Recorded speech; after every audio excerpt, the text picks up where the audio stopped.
super weird as to how it all came about. I was working with a band for many, many years called Vanderveer, which was a singer-songwriter project. And they were asked through a mutual friend to play Ringo's birthday party, which he has out, I guess, on Hollywood and Vine. I did not go. And they went out, and there was some affection shown from him and his people. And he was in the midst of doing a new album. And they wanted to redo a couple of older tracks, Ringo tracks. And the invitation came in a very unassuming, kind way that, if you're interested in doing this, maybe this could end up somewhere. And so the one song was a Beatle track and one song was a Ringo track. And we went in. It was proposed to us in somewhat of an unplugged fashion, of which and this probably describes my personality a little bit. I became very disinterested with what I thought it was that we could do with that. I thought that the way the band had already been sort of set up, the way that the way the Vanderveer operated was already somewhat of that ilk, organic, acoustic, but there was more there. There was more subtext. So I suggested, and the main person in the band was sort of in the same camp with me. It's like, let's just forget about who this is for and what we've been instructed to do, and let's just sort of do it the way that we would do it. And if it works out, great. If it doesn't, this will be a cool experience that we can talk about someday. And sometimes folklore is even better than the reality of getting something done anyway. So and we spent 4 or 5 days working on these 2 tracks and sent it to Ringo and his collective. And then we sat for a few more days, and we had no idea. And then all of a sudden we got hey, that's great, thanks. And, I sent out a few notes answering some questions that was asked of, like, how certain things were done, and would we be interested in maybe touching this or that up a little. And then I printed it. For them, I gave them the multi-tracks, I think, not necessarily stems, but things that I had been working on. And then we just sort of sat around with, tight lips and great hope. And I, about 6 months later, was down in Florida and on a boat with a couple of friends from high school that I hadn't seen for 20 years. And my Google alert thing went off while we were on there. And it was the press announcement that it was coming out and that we had made it. And that's all I knew. And so that was it. And I never spoke to Ringo. I got notes from his engineer in him, and even some questions. Would it be okay if this happened or that happened, type of thing, which I thought was really kind. But that was it, So, wow, that's amazing. That's such a cool story. Ringo Starr. So we don't know how hands-on Ringo was about it, Ringo sang and played piano. There were new recordings also of him. They were. So I think it's really organic, or real old school sort of. I think he listened to the tracks. I think his engineer and co-production guy sat there and figured out, what the hell do we do with this? And I think he just approached it like like it would have been in any other era. And he played piano. We didn't get any Ringo drumming because that had existed on the multi-tracks that we sent to him. And that band, we did a lot of stuff we sort of sampled ourselves a lot. We would perform, I'd manipulate. I don't remember there being any great gridding or anything along those lines going on, but we got it to where we thought it really sounded cool. And I guess they felt like the bottom was sort of covered. And so he played a little bit on it and then sang. Amazing. Yeah. Well, I'll link up to those songs in the show notes so people can go check it out. It's funny. The episode that's coming out before yours is a guy that does remote drumming and he plays in this group called Beatlemania, where he basically acts as Ringo on the Oh, wow. show that goes throughout Europe, and he's like a Ringo fanatic. So Yeah. just like the fact that like he's going to be like the episode before you is like, and then you just worked with Ringo. It's like, oh my god. Yeah. Well, I love funny. Ringo. I mean, it's like I love drums. I'm not a drummer. I'm a guitar I player. love Ringo's drumming. I love it. I mean, I can hear it. That's Yeah. the thing. I feel like that he wrote for the song, and his tone was amazing. His feel was amazing. And I'm a dry drum guy. Yeah, it's all good. So I mean, and like you said, he's a Beatle. What do you say? Yeah, what do you say to a Beatle, right? Yeah. Very little. So fun. Well, that sounds like a great story. And the records are there, so people can go have a listen to it.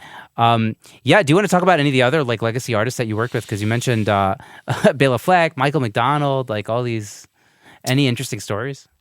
The what I would sum up about all the legacy artists that I've had an opportunity to work on projects that they've been involved with, which is sort of the way I like to frame that, is humble, talented, selfless human beings. I mean, to a person, each one of those situations were very similar in that fashion, and they were very unique in the fact that they all were working on projects that were for other people. I worked with on a project where Earl Slick was the guitar player who was in Bowie's band and played with Lennon. Michael McDonald was a backup vocalist and co-lead vocalist on a project with a individual named Brian Owens, who's a great soul R&B singer. Bela was on a album for Ben Sollee, who's a phenomenal cello player. And all of these people gave of their time and their efforts and, were just as amazing as you hoped.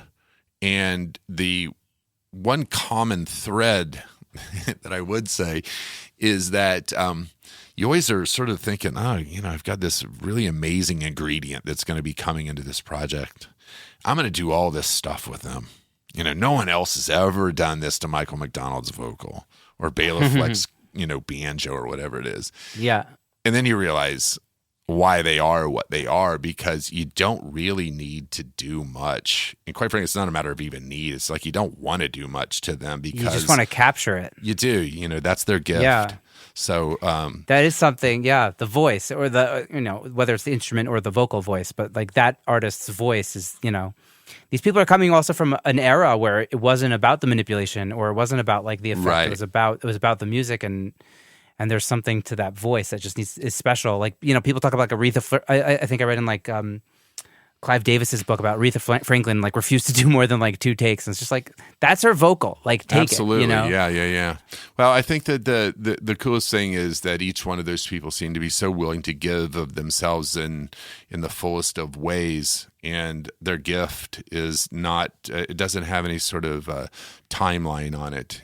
It just continues to get better and go on. And, some people have that thing and, a lot of the rest of us are trying, Yeah. Well, at least we get to be around sometimes when it happins. Absolutely. That's the cool thing about doing what we do. Yeah. Let's talk about like energy. Like, how do you stay inspired and how do you come into the studio every day with, inspiration to work and do what you have to do? I've been doing this a bit. I feel like that it's somewhat of a natural extension of sort of who I am at this point. I've had the wonderful benefit of family who's helped nurture my thing, allowed me to, have the time necessary to get the business side of it going, to be able to work in a timeline that's creative for me and that works for the result. I'm a meditator. That's something that I've gotten into over the last few years to try and, keep away the forces that can be somewhat negative to your day. Yeah. It's a constant work in progress. I don't think that if there's one thing that I'm really rough on myself about is, did I maximize as much time out of the day or the week or the month or the year that I could have gotten. But I really don't think that I don't think I could do this 14, 16, 18 hours a day. I'm somebody that wants to focus on a very sort of, big rock in a small pond type of moment and try and get as much out of it as I can. And then, spend the rest of my time really focusing on how to get prepared and a lead up for the next day. And, sometimes you're successful with that and sometimes you're not, I've been very fortunate to not be in a big industry town, so I'm not surrounded by all of this stuff, which is somewhat you're in that same situation. If I was in New York or Nashville or Los Angeles 24/7, 365, I don't know that I would be very happy. I like being the guy that does what I do. It's a unique sort of thing in this place that I live in. And then I can go to my local dive, or I can go to a restaurant. I can go hang with my friends who are general contractors and electricians and work in the horse industry and is a lawyer and so on and so forth, and not have to sit there and compare, miking techniques or what their lawyer told them. That'd be a buzzkill for me. It's good to tune out and when you're done with your day. Yeah, definitely. Yeah. It's interesting. I feel like there is a trade-off by working in a smaller city, which is I think it's harder to specialize. That's something that I learned. There was a guest on the show named Irko who's in LA. He's a mixing engineer.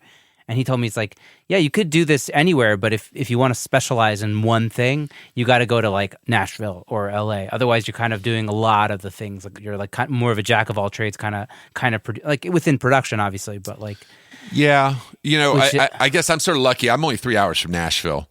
And oh yeah. So your situation's crazy unique, because of where you're at. I'm so stubborn. I was going to do what I was going to do, and if I was going to fail, I was going to run square into the brick wall, And if I was going to have some success, it was going to continue to, I think, be a consistent path with occasional swerves. And I wasn't, this is potentially pompous, but I have this sort of theory that you're either the magnet or you're the shards. And I wanted to be the magnet, and whether that meant I was working on $100,000 projects or if I was working on $100 songs, I wanted to have a relationship to where there was you were coming to me specifically to work on this thing. And it wasn't that I somehow was convenient or price-wise worked out. The flip side of that is I don't have to pay $3,500 a month for an 800 square foot studio in Williamsburg. I have a 5,000 square foot place that looks like it's like a castle that I pay much, much less for. And so my flexibility, when I'm working on a project, I might tell somebody, hey, why don't you come in for a month? Because we're not having to deal with the same budgetary elements that you do in, say, these other places. So I thought that was a real benefit, frankly. Yeah. No, that makes a lot of sense to me. And 3 hours from Nashville sounds like just the right amount of distance. Yes. It's I'm in Jerusalem, which is an hour from Tel Aviv, which is what I would say is more the cultural, especially with the arts, music and stuff of Israel. So I can go there when I want to, which is not very often, honestly. Yeah. But yeah, I probably dig about that. the same amount of time I go to Nashville. Right. Once a month or every other month or something. Yeah. Yeah, totally. Anything you do in the studio to help you work faster, be more efficient at your job? Yes, I have no patch bays ever. I have every channel. I always admired Motown and Muscle Shoals, those type of places, the old 60s places in Los Angeles and where it Wrecking was Crew stuff. Yeah, Wrecking Crew stuff is you come in, that mic does that thing. It goes through that channel, and it goes through that channel every single day. And if I don't like that thing, then I move, I switch it around, and I know my gear. I don't have 700 different preamps and 60 different EQs. I'm a microphone guy, and I very much focus on the right mic for the right instrument or voice. I love my gear being in line hardwired for Duane. It's a very selfish studio. This is not a place that you're going to go to if it's, somebody else is going to rent it out.